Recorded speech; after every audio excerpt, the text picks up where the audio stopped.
Ok, chicos. Chat.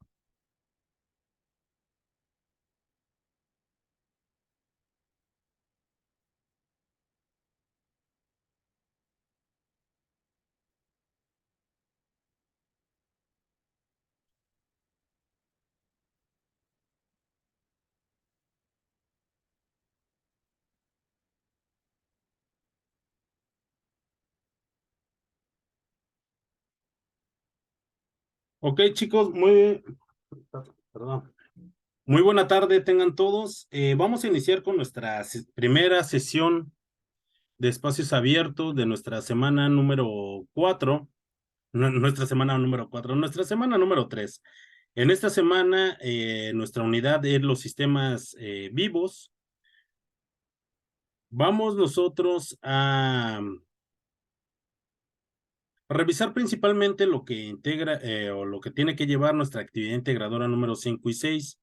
En esta semana tenemos una enorme ventaja. Nosotros no vamos a hacer videos, no vamos a hacer presentaciones, vamos a hacer simplemente documentos en Word, pero es muy importante que nosotros prestemos atención a lo que se nos está indicando en cada uno de los rubros de nuestras actividades.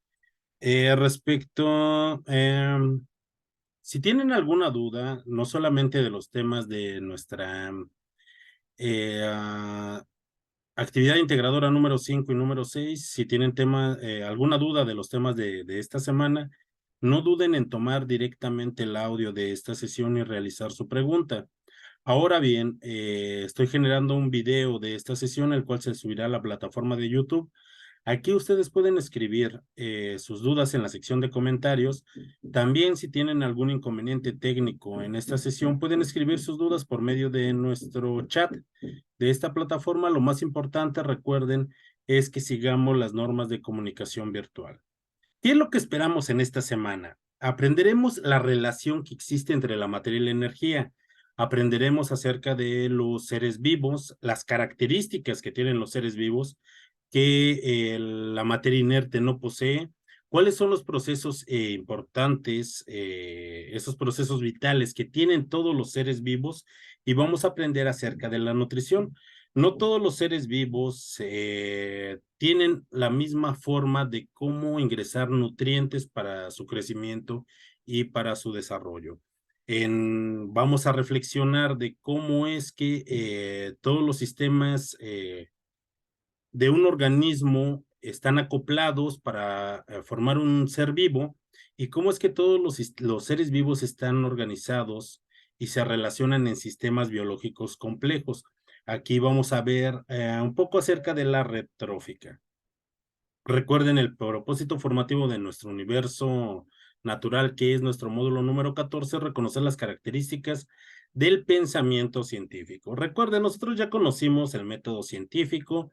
El método científico nos lleva al conocimiento científico y ese conocimiento científico desemboca en lo que es el pensamiento científico. Aquí nosotros conoceremos mediante el análisis de la dinámica del universo, el cual nos va a ayudar a comprender la estructura de la materia y la interrelación que tiene con la energía. Hoy esa estructura de la materia y la interrelación con la energía lo vamos a aplicar a los seres vivos. Por ello es muy importante que nosotros integremos esos conocimientos en esta semana. Para nuestra actividad integradora número 5, los seres vivos, el propósito es comprender las características de los seres vivos, sus procesos vitales, su clasificación y los tipos de organismos. Necesitamos conocer las características de los seres vivos, comprender sus procesos vitales, identificar la existencia también de organismos unicelulares. Los organismos unicelulares o esos organismos microscópicos nosotros no los podemos ver, pero tienen funciones muy importantes. Lejos de que nos provocan efectivamente enfermedades, sobre todo esos organismos patógenos, nosotros los podemos aprovechar. ¿Para qué? Para la fabricación, por ejemplo, de alimentos, para la fabricación de muchos materias primas industriales, pero sobre todo en esta semana enfocaremos esos conocimientos para conocer de algunos microorganismos unicelulares y también pluricelulares que se necesitan o que utilizamos para la producción de algunos medicamentos o bien que se utilizan en la industria farmacéutica para el bien de los seres humanos.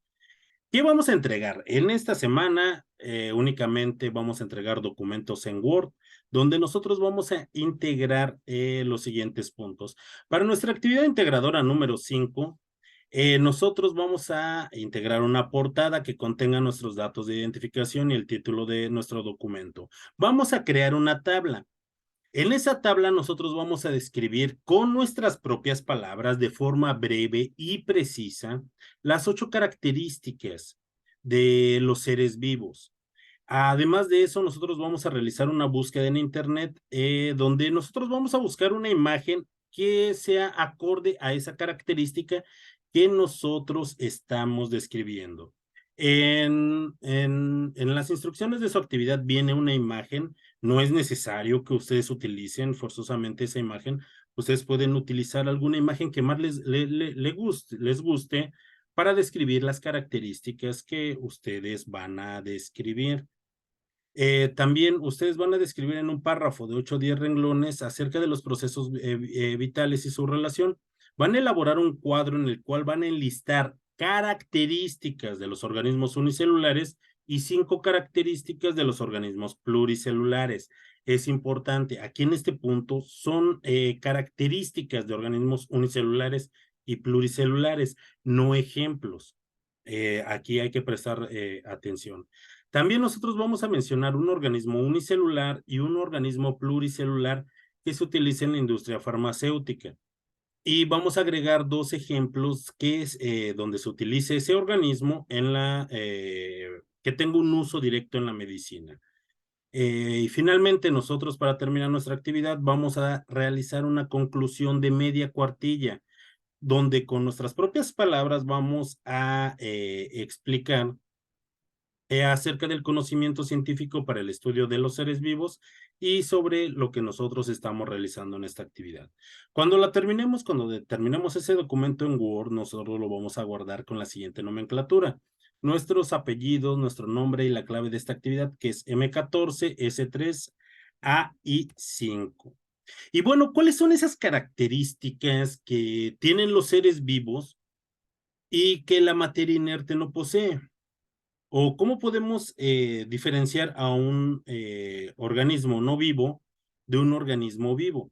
Algunos de esos organismos o de esos entes no vivos, de esa materia inerte, claro que poseen alguna de las características que tienen los seres vivos, pero un organismo vivo tiene que poseer al menos estas 8 características que el día de hoy vamos a ver. Tanto los seres vivos como la materia inerte poseen una estructura, pero a diferencia de la materia inerte, los seres vivos están altamente organizados y tienen partes especializadas y coordinadas. Por ejemplo, yo aquí tengo una lámpara.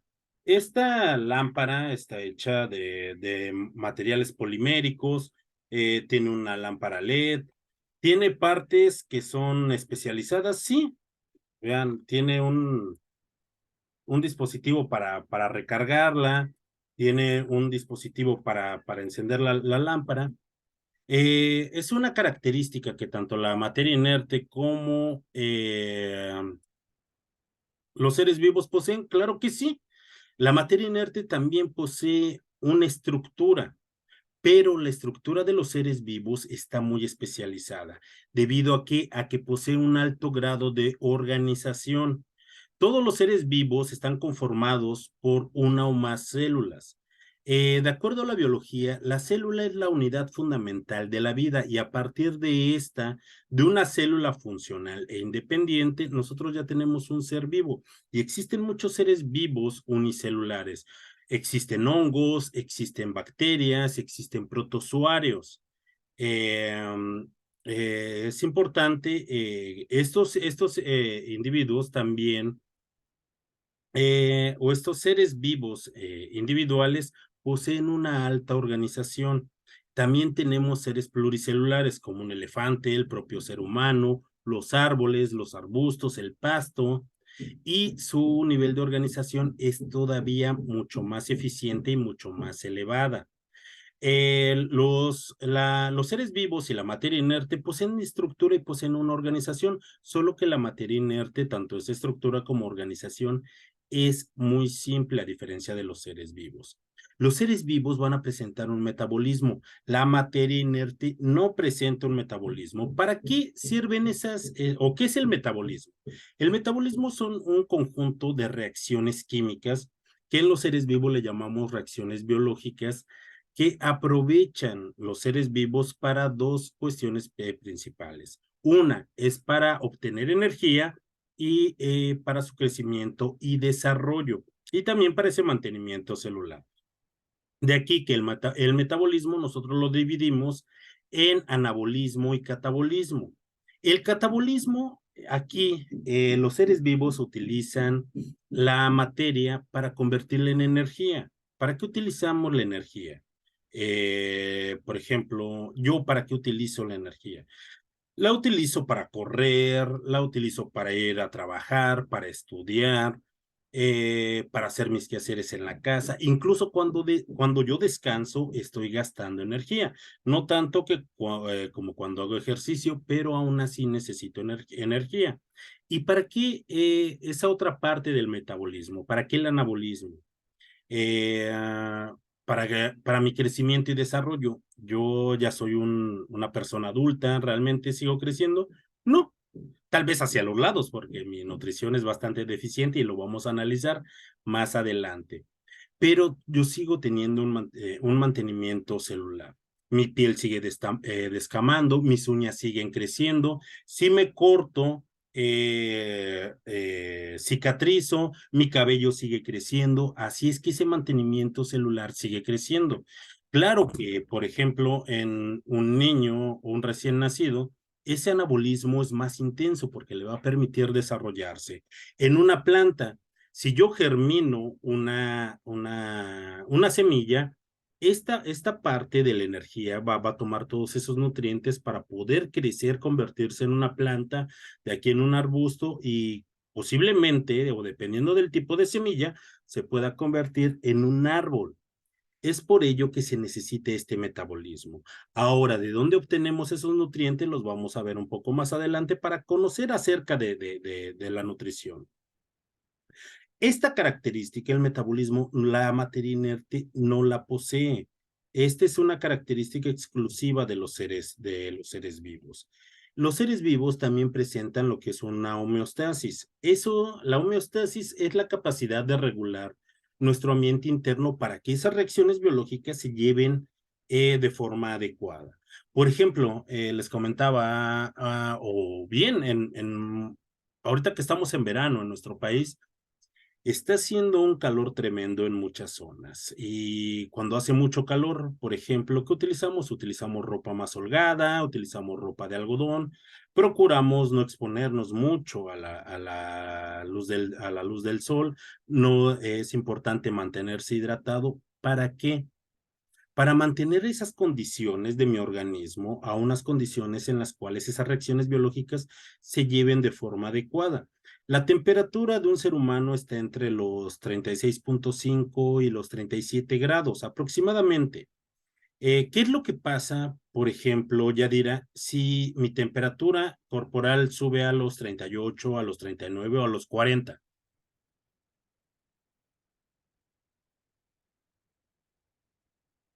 Yadira, Aarón, ¿qué es lo que pasa si mi temperatura sube más de 38 grados? Mi temperatura interna. Buenas tardes, asesor. Bueno, según surgen algunas reacciones en el cuerpo, ¿no? ¿Cómo que? Mm, bueno, pues puede ser que, no sé, te sientas, ay, se me fue la palabra. Sí, a ver, mire, Ujú.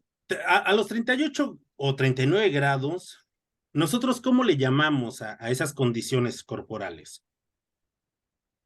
Es, este, Tal vez donde usted viva le llame fiebre o le llamemos calentura, ¿cierto? ujú, ¿Y sí, qué es lo que pasa cuando tenemos calentura o tenemos fiebre? nos sentimos mal. ¿Y de qué forma? Pues nos sentimos débiles, cansados, con Debilidad, sueño. cansancio, Sí, sueño, eh, dolor muscular, dolor de es correcto, sí. articulaciones, nos Sí, mareamos. ¿Por qué? Porque la temperatura de nuestro cuerpo se eleva y las reacciones normales ya no se están llevando a cabo. ¿Qué pasa si mi temperatura sube a 40 o 41 grados? Podría morir.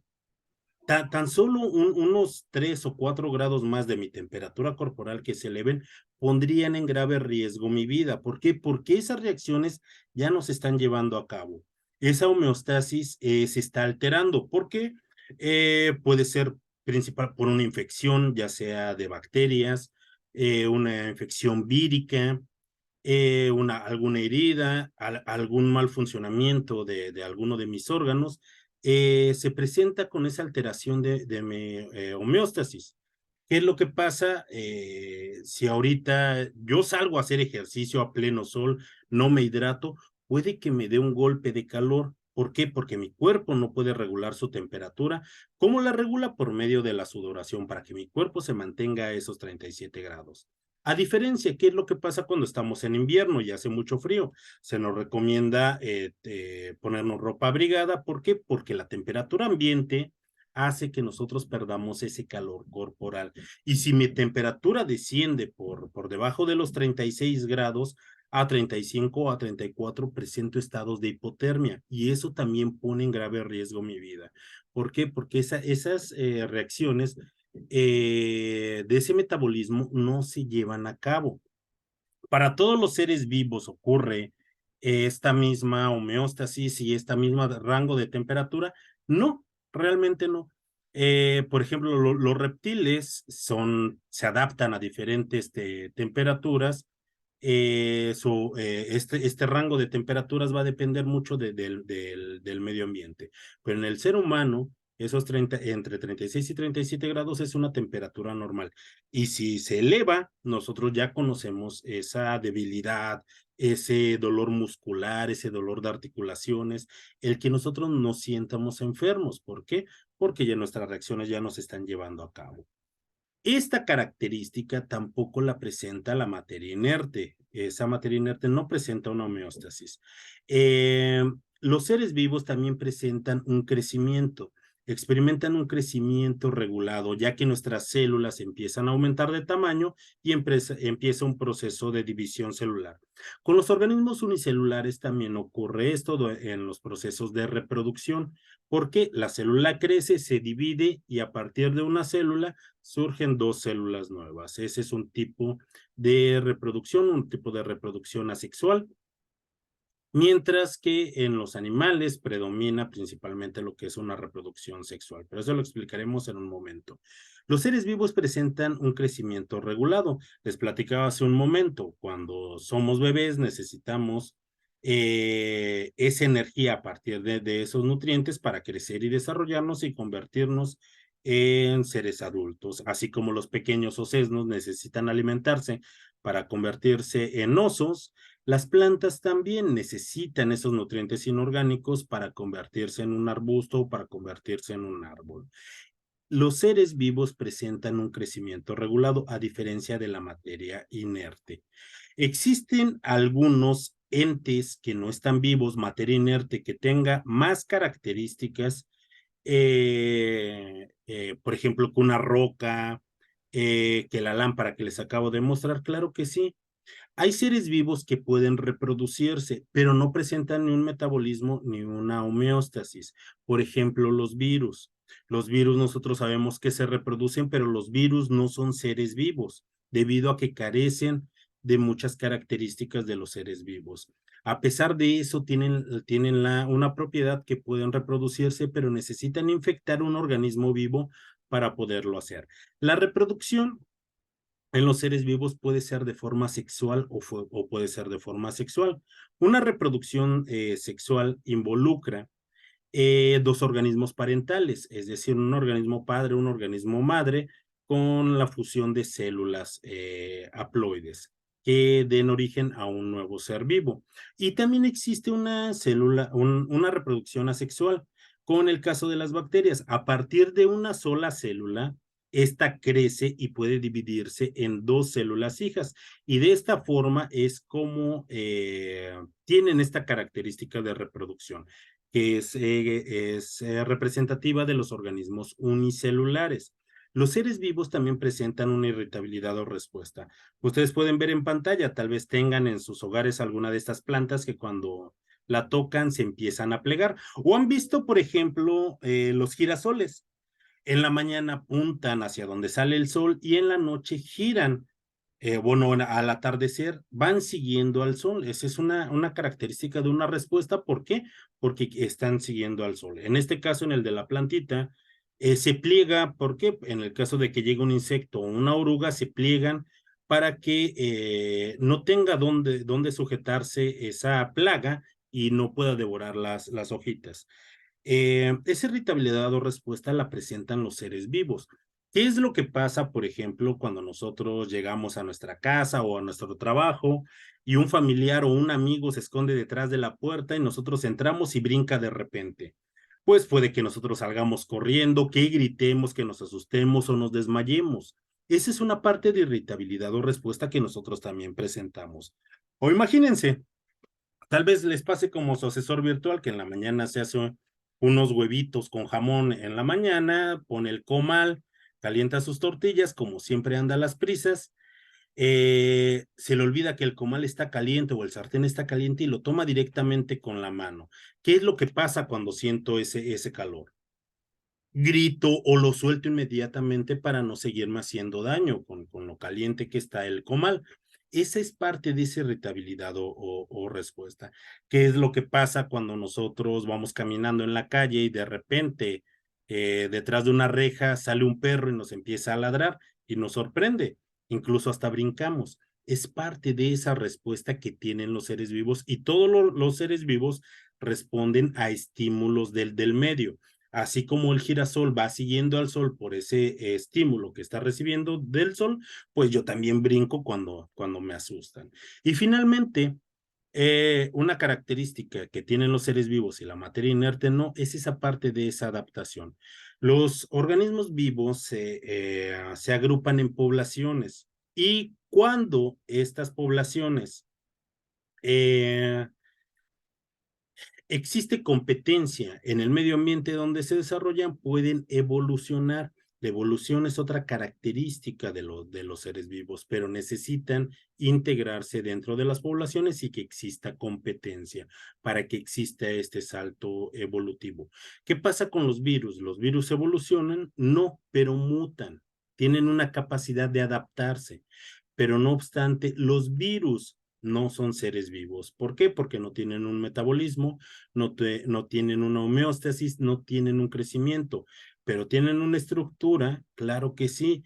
Tienen, por ejemplo, una adaptación, desde luego que la tienen, y tienen una forma de reproducirse, también la tienen. Tienen varias características de los seres vivos, pero no poseen todas las características. Es necesario que tengan estas 8 características para que pueda ser considerado un ser vivo. Si le hace falta alguna de ellas, ya no es considerado un ser vivo y simplemente es materia inerte.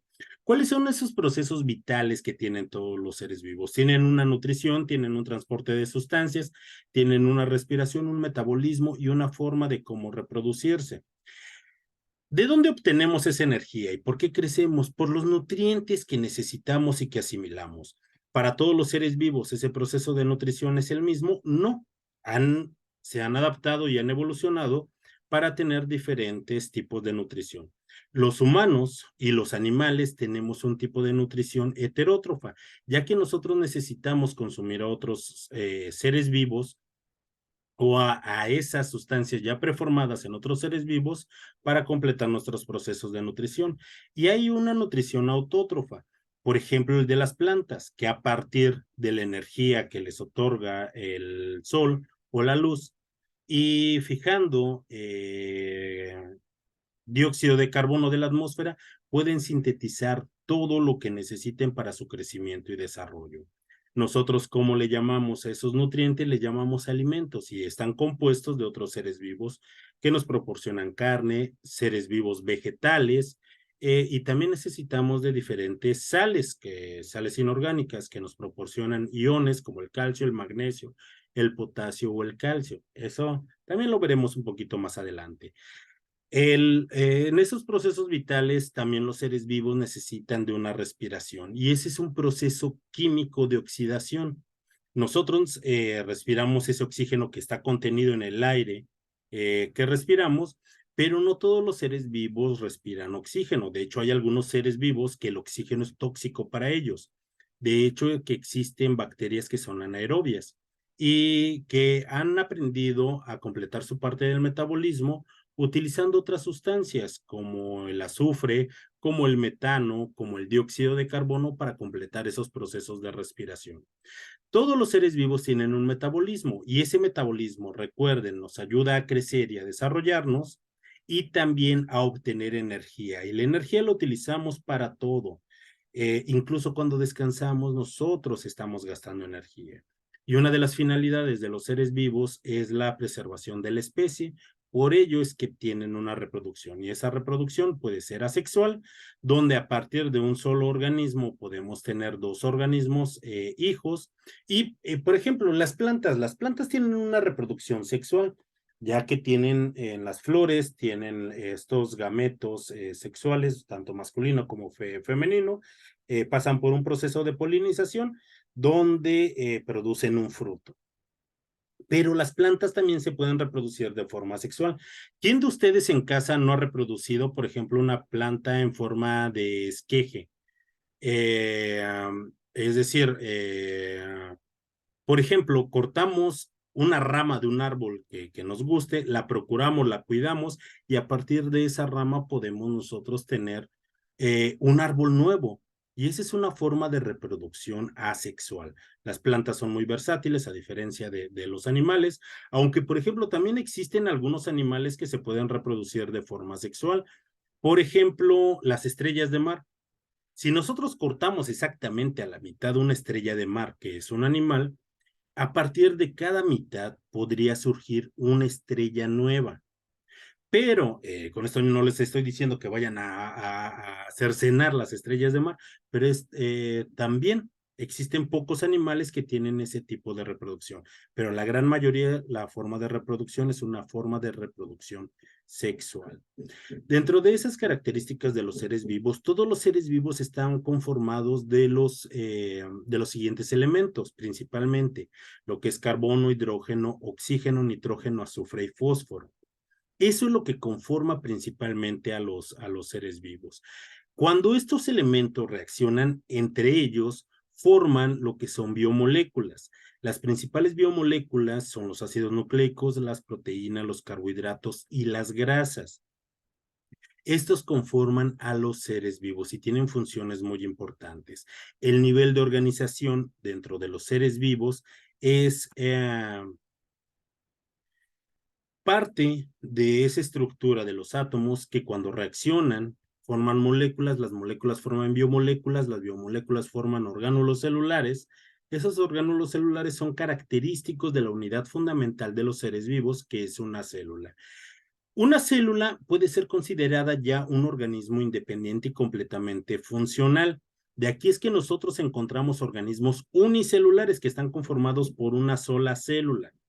Pero en el caso de las plantas o de los animales como el ser humano, esa estructura y esa organización es superior, ya que esas células o organismos que están formados de dos o más células, las células que están especializadas en una función forman tejidos, los tejidos forman órganos, los órganos se acoplan a otros órganos con funciones específicas y diversificadas que se acoplan a otros sistemas de órganos formando un organismo pluricelular superior. Dentro de esos sistemas de órganos, por ejemplo, el ser humano tiene un sistema tegumentario, un sistema muscular, un sistema esquelético, un sistema digestivo, un sistema respiratorio, un sistema circulatorio, un sistema endocrinológico, un sistema reproductor, está conformado por muchos sistemas. ¿Y por qué? Porque de ahí surge la especialización. Mi sistema respiratorio se encarga de difundir todo ese oxígeno, mi sistema circulatorio lleva esos nutrientes hacia mis órganos y transporta también esos desechos. Mi sistema muscular me permite ese movimiento, mi sistema esquelético me permite ese soporte, mi sistema endocrino me permite la fabricación de todas esas hormonas que yo necesito, mi sistema tegumentario me protege, ya que principalmente son los receptores de la piel, así es que somos sistemas bastante complejos. Vamos a decir, una sola célula, un organismo unicelular es muy simple. Sí, es simple a comparación de un organismo pluricelular, pero también es bastante complejo. Ahora, dentro de esos organismos unicelulares, de esas células independientes y funcionales, podemos tener tanto organismos procariotas como organismos eucariotas. Los organismos procariotas son organismos muy simples, pero no por ello quiere decir que sean menos exitosos. De hecho, su simpleza los ha llevado a que sean extremadamente exitosos. Los organismos procariotas o esas células procariotas no tienen un núcleo definido y es por ello que su DNA consta de una sola hebra y se encuentra esparcida dentro del citoplasma, es decir, dentro de la célula. No presenta ribosomas. Pueden existir estas sin oxígeno, pueden existir también como organismos anaerobios, se reproducen principalmente de forma sexual por bipartición y la mayoría son heterótrofos. ¿Qué es lo que pasa? También existen organismos unicelulares eucariotas. ¿Qué quiere decir eucariota? Que son células más evolucionadas y más especializadas. No con ello quiere decir que sean más exitosas. El éxito va a depender del medio en el que se desenvuelven. Las células eucariotas tienen un núcleo definido, su DNA se encuentra dentro de unidades complejas llamadas cromosomas, pueden ser aerobios, se reproducen por mitosis y por meiosis, y pueden ser autótrofos como las plantas o las algas, o heterótrofos como los animales. Ahora, ¿en qué depende el éxito de cada una de estas células? Depende del medio. Porque así como las células eucariotas sí efectivamente son más evolucionadas, son más especializadas, las células procariotas pueden vivir en ambientes extraordinariamente extremos y ahí pueden existir, mientras que las células eucariotas difícilmente las podemos encontrar ahí. Así es que va a depender mucho del medio en el cual se desarrollen. Así como existen organismos unicelulares, como las bacterias, como algunos hongos, como las algas, también existen organismos pluricelulares como el ser humano, como las plantas. Y la ventaja de los organismos pluricelulares es que pueden formar tejidos, órganos y a partir de ellos sistemas de órganos. Y estos dividen las actividades en actividades especializadas, como les mencionaba. Mi sistema respiratorio me permite difundir todo el oxígeno y llevarlo a todos mis órganos mediante un sistema circulatorio, al igual que esos nutrientes. Tengo un sistema musculoesquelético que me permite correr, que me permite brincar, que me permite el sostén de mi organismo. También existe, por ejemplo, en las plantas un sistema tegumentario, un sistema circulatorio, solo que es diferente, pero le ayuda a las plantas también a crecer muchísimo. Hay árboles que miden, como las secuoyas californianas, que viven más de 1000 años y pueden medir más de 100 metros, ¿no? También existen animales muy longevos, claro que sí. Existen animales muy grandes como una ballena azul, por supuesto, como un elefante que pesa entre 4 y 6 toneladas, tal vez más, y existen una diversidad de organismos vivos. Gracias a la especialización y a la división de actividades. Y por supuesto, que esa organización es todavía mucho más elevada que para los organismos unicelulares. ¿Cuáles son las características en sí de un organismo unicelular que de un organismo pluricelular? Un organismo unicelular está conformado únicamente por una sola célula, mientras que para los organismos pluricelulares están conformados por dos o más células. Pueden existir en diversos reinos. Los organismos unicelulares son característicos del reino de las bacterias, de las arqueas, del reino fungi, del cromista y de los protozoarios. Van desde tamaños microscópicos hasta pocos milímetros, pero no más grandes. Pueden vivir en hábitats extremos, claro que sí, en hábitats muy ácidos, muy secos, con temperaturas muy elevadas, ahí pueden vivir estos microorganismos, pero no pueden conformar estructuras muy complejas. A lo más es que se agrupen dentro de colonias, es decir, muchos microorganismos individuales que están coexistiendo en el mismo lugar. Los organismos pluricelulares están conformados por dos o más células.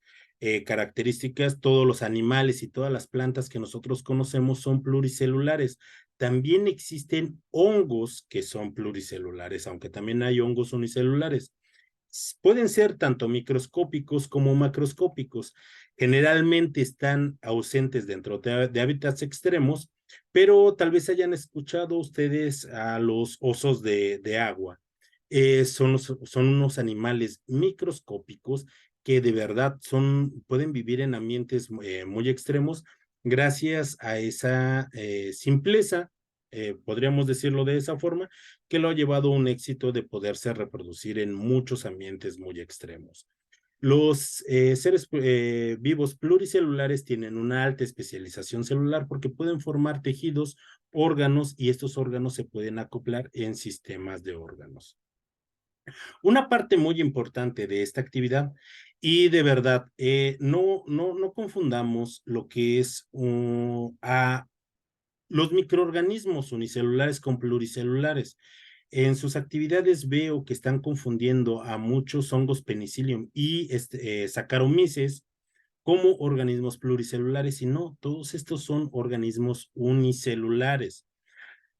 Por ejemplo, yo haciendo una búsqueda rápida encontré, por ejemplo, del hongo Penicillium, que es unicelular, es un microorganismo unicelular. Se fabrican antibióticos como la ampicilina y la penicilina.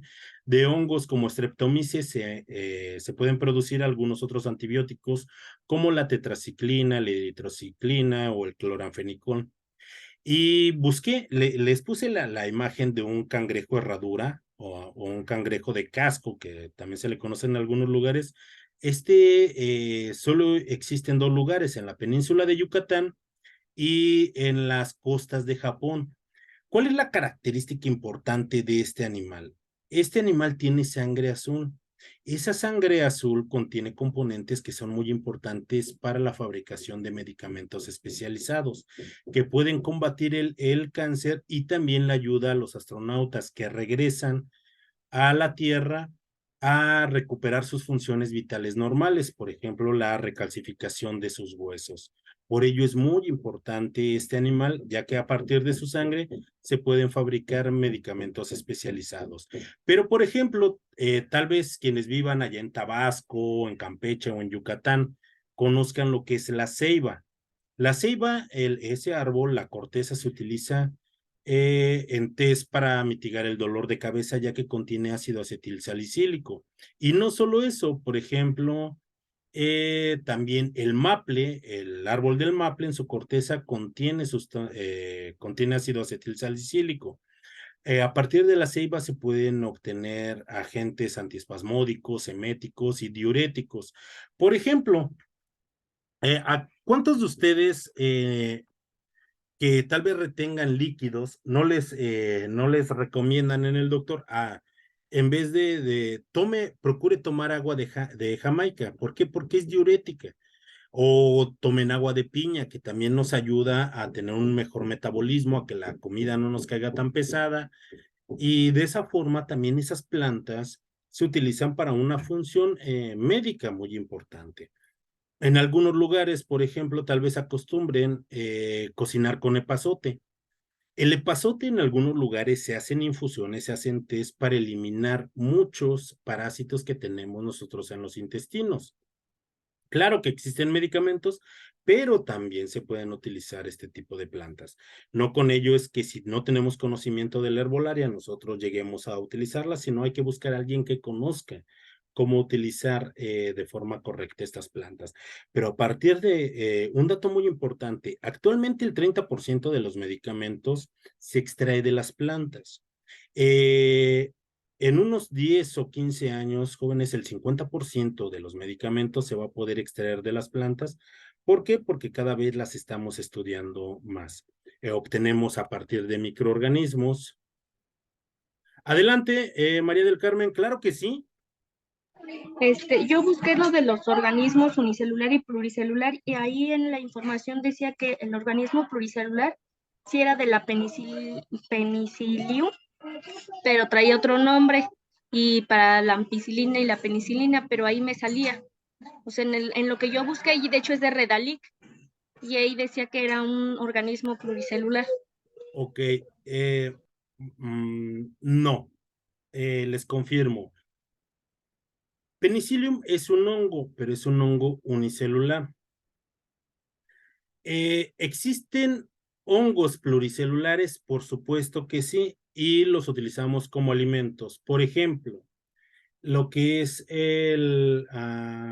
ustedes seguramente han consumido los champiñones o el hongo zeta, los hongos portobelo, pertenecen al mismo reino, solo que estos son pluricelulares y algo que también nos debe de quedar claro es que no son plantas.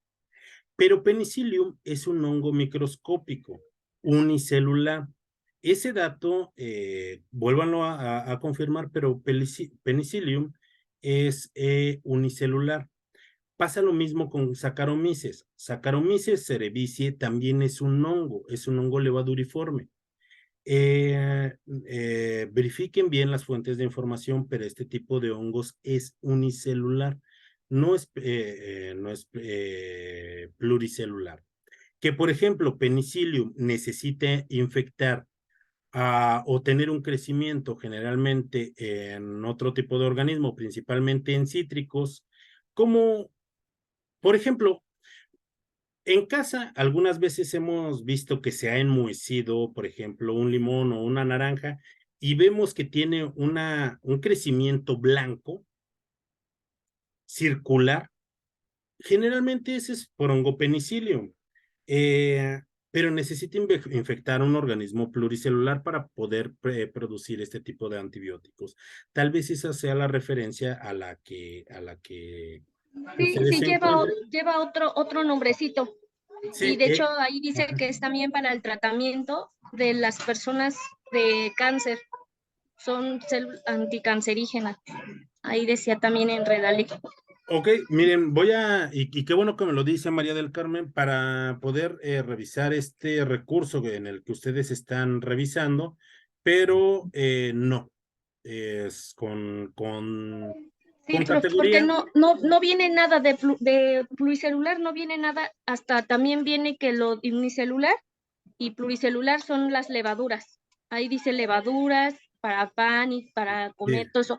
Así dicen, pero ninguno, porque yo estuve investigando y investigando, y ujú, ninguno dice así como que pluricelular, nada, o sea, no dice nada. De ok, unicelular dicen muchísimas. ok. Unicelular, por ejemplo, encontramos como penicillium, o ahorita usted mencionó la levadura de PAM, ese es principalmente Saccharomyces cerevisiae, y es unicelular. No es pluricelular.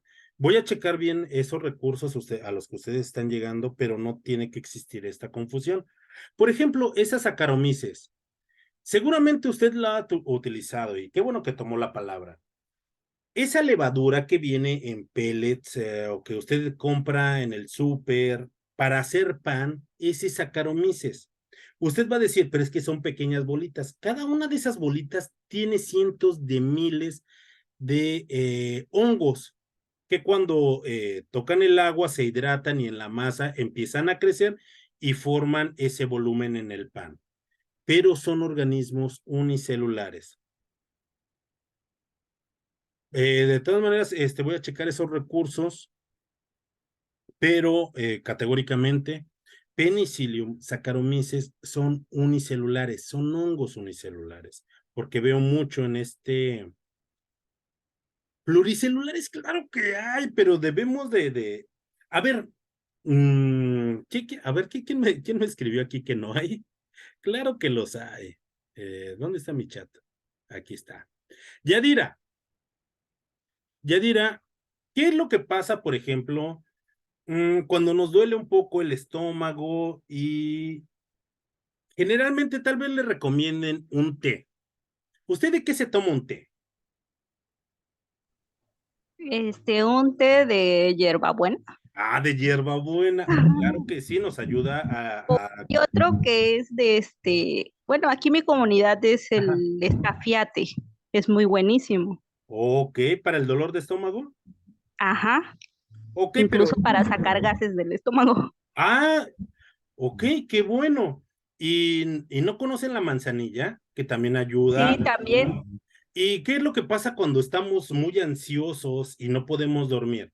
¿Usted toma un té?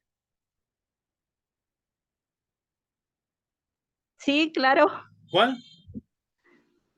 Pues mezclo la manzanilla con el... Por ejemplo, puede utilizarlo con té de azares, ¿cierto? Ajá, sí, incluso es para relajar el cuerpo, más que nada. Por supuesto. ¿Y no tiene una función positiva para lo que yo utilizo? ¿Y esas no son plantas? ¿Y no tienen Sí, una función médica? Entonces no me digan que no existe. ok, es que yo lo confundí entonces, es que No, en mi actividad puse dos que eran unicelulares. así es. No, ¿cómo vamos a comprender nuestro universo natural cuando no logramos comprender lo que nosotros hacemos? Para eso es este módulo, para que nosotros comprendamos lo que hacemos en nuestras actividades diarias. Por ejemplo, ¿quién de ustedes, por ejemplo, cuando tenemos malestar de garganta o un poco de tos con flemas que nos ayude a sacar las flemas, quién no se hace un jarabe de cebolla con azúcar? ¿Alguno de ustedes lo ha hecho? Yo sí lo he hecho, profesor. Incluso Buenas se le tardes. pone limón también. Ándele, limón para que no nos deje acá el cebollazo, ¿cierto? ¿Y la cebolla qué es, unicelular o es pluricelular? Pluri. Pues ahí está, pues eso es lo que yo hago y si me calma un malestar, ¿por qué? Porque la cebolla también tiene ácidos que funcionan como antibióticos. Entonces, pues yo lo utilizo, pues la pongo en mi actividad. Y si no me sé el nombre científico, pues le pongo que es un organismo pluricelular, es una cebolla, claro que sí, es una planta. ¿Qué tipo de producto me hace? Pues me hace un broncodilatador o me atenúa ese malestar de la tos. Por ejemplo, ¿alguno de ustedes no ha utilizado para eliminar algún hongo en la piel el ajo? O incluso para manchas en la piel. ¿No ha utilizado el ajo? Tengan mucho cuidado porque el Sí, ajo, también para piquetes de moscos. para los piquetes, y el ajo es pluricelular, viene también de una planta. ¿Y para qué me ayuda? Pues para que los moscos no me piquen y se lo pongo en mi actividad. Entonces, profe, no importa que sean plantas, es que dice que pues algo farmacéutico y farmacéuticos no, entonces podemos poner algo herbolario. De Por, ese sí sé, por o sea, sí sé su, poner varias cosas que cura, pero no sé o sea, así como de farmacéutico, no. miren, les acabo de mencionar que actualmente el 30% de los fármacos, de los medicamentos se obtienen a partir de las plantas. Asesor, disculpe, ¿se puede Adelante. poner su nombre científico? Y ya se pone Perdón, de la cebolla. de lo que vayamos, del ejemplo que vayamos a colocar, pone su Ok, nombre científico y ya en qué se emplea. pueden poner su nombre o su nombre científico, pero si no se lo saben, pongan el nombre de como ustedes lo conocen. Es más, Ok, sí, gracias. ¿cuántos de ustedes no utilizan sábila? Utilizan la piel de la sábila para alguna escoriación, utilizan la carnita de la sábila para un licuado, para mejorar la digestión. ¿No tiene funciones médicas? Sí, tiene. Sí, sí las tiene, para Ahí quemaduras está. también. Sí, la sábila tiene muchas. Ahí está, y ustedes la conocen, entonces no nos rompamos la cabeza buscando algo más, sino lo que esté en sus comunidades. ¿Quién de ustedes o es de allá de la península de Yucatán y se utiliza mucho la ceiba y se utilizan otras plantas? Sobre todo se utilizan, incluso hay un tipo de frijol, es un frijol, si no mal no recuerdo, es rojizo y se utiliza también para eliminar, adelante Francisco, para eliminar los parásitos. Perdón, pero entonces ya para aterrizamos este tema, porque esto va pues relacionado con la última pregunta, ¿no? El último cuadro. Así Por es. ejemplo, yo puedo poner organismos policelulares, pongo hongos, y en 3 ejemplos o productos elaborados, pues puedo ser muy general y poner, pues pueden producir antivirales, antibióticos como la penicilina y controladores como la ciclosporina que regula el colesterol. Ahí ya tengo mis 3 ejemplos y dije un hongo, aunque no me sepa su apellido, que es fungus, lo que son bononchus. No sé, nada más que es un hongo. Ajá, ok, si de esa forma lo va a hacer, es correcto. Ok, perfecto. Lo importante no es lo rimbombante del nombre, que yo no solamente ponga el nombre y el género, si me lo sé, qué bueno, y pongo el nombre científico. Lo importante es que nosotros relacionemos nuestro medio. Les vuelvo a repetir, ¿cuál es nuestro universo? Nuestro universo es nuestro hogar, nuestro universo es nuestro pueblo, nuestra comunidad. Y la comunidad donde ustedes viven es diferente a la comunidad de donde yo vengo o donde yo crecí y utilizamos diferentes productos. Hay algunos donde sí solamente se utilizan medicamentos de farmacia, pero hay otros donde utilicemos remedios herbolarios. Les voy a decir, desde hace 20 años el Instituto Mexicano del Seguro Social está recuperando todo ese conocimiento herbolario para hacer unas guías de su utilización. Claro, el utilizar mal las plantas también nos puede llevar a serios daños. Es por ello que debemos nosotros de recurrir a quienes tengan ese conocimiento de generaciones en generaciones con el uso de esto. Pero si nosotros utilizamos plantas, yo sé que las plantas son pluricelulares y así que si yo me tomo un agua de Jamaica, sé que va a tener un efecto diurético, eso es positivo. ¿Puedo yo comprar un diurético en la farmacia? Claro que sí, pero puedo utilizar la flor de la Jamaica. Además de que me hago una rica agua, va a tener un efecto positivo en mi organismo. Así como si yo me tomo un té de manzanilla, además de dormir a gusto, también me va a mitigar mucho ese dolor de estómago posiblemente. Así es que recurramos a lo que nosotros conocemos y tenemos que utilizar ese conocimiento para entender lo que nosotros hacemos y lo que nos rodea. ¿Quedamos claros respecto de este punto? Sí, gracias. Bueno, Sí, asesor, gracias. así es que no digan, no encuentro ningún organismo pluricelular. Claro que los hay. Sí, ya quedó. Claro. Y me gustaría aprender de sus comunidades qué es lo que ustedes utilizan para algún tipo de padecimiento.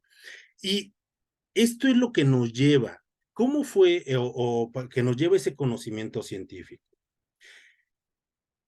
Yo sé por experimentación aplicando el método científico que, me duele un poco el estómago y si me tomo un té de manzanilla, un té de hierbabuena, me va a calmar ese dolor. Eso es mediante esa experimentación. Imaginen que alguien me pregunta, oye, me duele el estómago, ¿qué hago? Pues tómate un té de hierbabuena.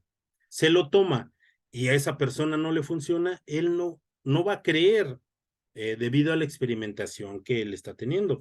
Pero si yo lo hago y lo hago continuamente, es porque ya estoy aprendiendo de esos efectos. El aplicar el método científico, y es como se aplica para la identificación y la caracterización de las plantas y todos sus componentes, nos lleva aquí al conocimiento científico. El Instituto Mexicano del Seguro Social, como les mencionaba hace un momento, desde hace 20 años está recopilando toda la herbolaria tradicional en México para hacer guías sobre su utilización. ¿Por qué? Porque ese conocimiento de utilizar las plantas ya está comprobado. Entonces, gracias a ese método científico, ya tenemos ese conocimiento científico. ¿Para qué nosotros aplicamos ese conocimiento científico? Para seguir estudiando, para aumentar nuestro conocimiento, para establecer, para desarrollar tecnología, para desarrollar procedimientos. Necesitamos conocimientos especializados para desarrollar el método científico. Si es una investigación especializada, es muy posible que sí, Pero si es...